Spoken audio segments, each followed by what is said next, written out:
ప్రభు స్తోత్రములు. మనము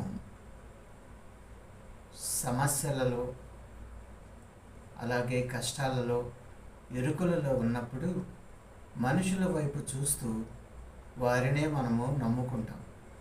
ఇది సహజమే. కానీ మనుషులను నమ్ముకున్నట కంటే మరి దేవుని వైపు చూస్తూ ఆయనకు మొరపెడుతూ కన్నీటితో ప్రార్థన చేస్తూ దేవుని సహాయం మనం కోరుకున్నట్లయితే కీర్తనకారుడు అంటున్నాడు, ఎరుకునందు నేను యెహోవాకు మొరపెట్టి తిని విశాల స్థలమందు ఆయన నాకు ఉత్తరం ఇచ్చెను అని.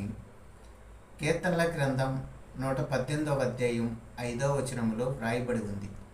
ఎప్పుడైతే మనము దేవునికి మొరపెడతామో అప్పుడు దేవుడు మనలను ఇరుకులో నుండి బయటకు తీసి విశాలమైన మార్గంలోనికి నడిపించి ఘనంగా మనలను నిలబెడతాడు. అప్పుడు మనము దేవుడు చేసిన మేలులను, కార్యాలను సాక్ష్యంగా ఇతరులకు చెప్పకుండా ఉండలేము. ఇది నిజం.